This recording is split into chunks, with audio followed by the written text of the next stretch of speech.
Howdy y'all and welcome back.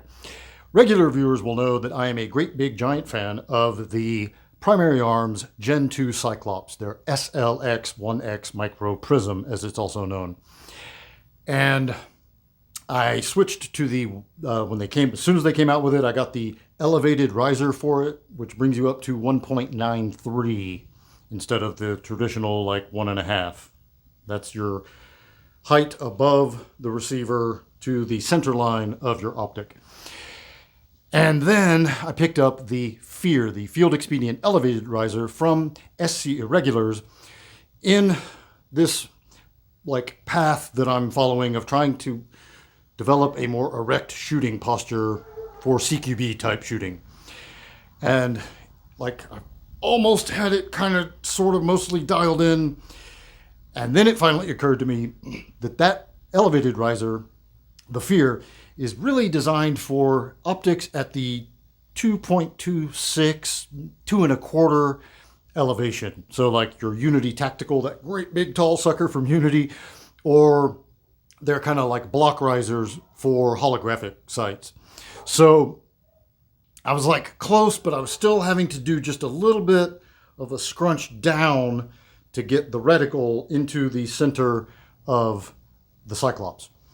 So that sent me on a path looking for solutions. And I've always, like, I'm not super crazy about the way that the SLX, the Cyclops, has this kind of like this thing going on with the mounting base and then the block, and then it kind of goes back and it's like this weird. So anyway, never been crazy about that anyway.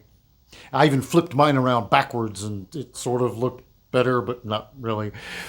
So the first one that came to mind is the Midwest Industries QD mount, because it definitely looks like it would bump it up like probably a solid 1/4 of an inch higher than the factory Primary Arms mount.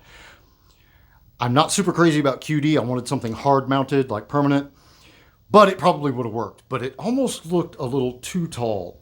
And it's hard to tell like exact size of things because they don't really give these exact dimensions. And when you're looking at like zoomed in pictures online, sometimes things look bigger than they are in real life. So I was having a hard time exactly. But anyway, I came across the SLR Rifleworks mounts for TA33 and 44 Trijicon optics. Now I was like, it looks like it's, what I was really looking for was about a 1/4 of an inch bump, or maybe even a hair over that. So there are two different mounts. We'll get to that later, but pick the one that I thought looked like it would give me like a 1/4 of an inch bump. As it turns out, it gave me 5/32 of an inch bump, which wasn't exactly what I was looking for, but close enough. So let's take it over to the table and get a closer look. So here is the factory Primary Arms mount, and it comes in at just a hair under 1.5 ounces, and the SLR Rifleworks, you can see there for TA33 and 44, and we're at 9/10 of an ounce. So what is that, like 50% less or whatever? And just looking at the footprint, you can see it's quite a bit more sleek in profile. All right, and I got the base mounted up. And one thing it is definitely worth pointing out is that you're giving up one of the mounting screws. So from the factory, the Primary Arms mount has the 3, the SLR only has 2.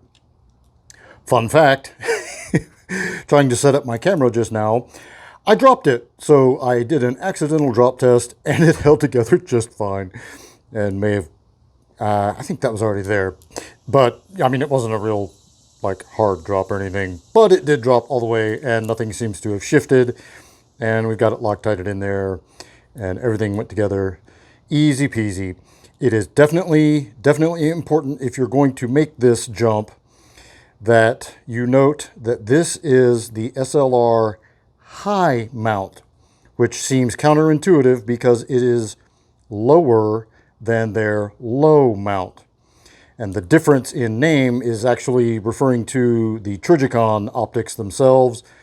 The high comes with a built-in little riser and the low does not. So for the low optic, you want the higher base that will put it online with the opposite one. And yeah, so do your homework on that before you order, unless you want to go way up, or maybe want to try, you could order the high mount, no, the low mount, which is the taller one, and then try running that with just the regular riser that comes with the Gen 2 Cyclops. Yeah, so for what I was going for, because I already had the elevated block riser there, this made more sense and just almost got me where I'm trying to be. So take that all for what it's worth. There's your locking lug there. And let's check it out all mounted up back up top. All right, so what that netted me was 2 1/8. Just, again, I'm not being super scientific here, but just using a tape measure and burning off an inch and then, eyeballing it as best I can, 2 1/8. So not quite the 2.26, but we're in the ballpark. And more importantly, what it's giving me is just a nice, comfortable,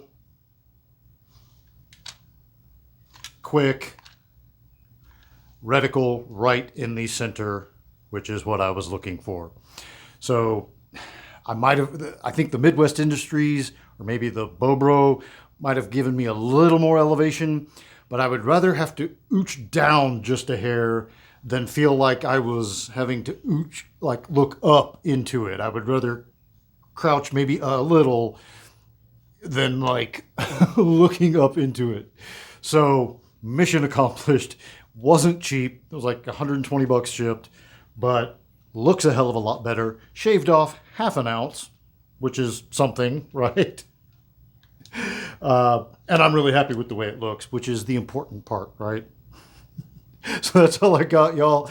I'll let you know how it holds up over time. Oh, I inadvertently gave it another drop test, and this time right onto my driveway from working height, standing working height. So a nice solid 3.5, 4 foot drop right onto pavement, held together just fine. That was just the optic and mount, not the whole rifle. But anyway, seems to be holding up just fine. I think the 2-screw thing is going to be plenty. I'm not, rappelling off of mountains in Afghanistan with this thing or anything like that. So for regular civilian use, I think it'll be fine.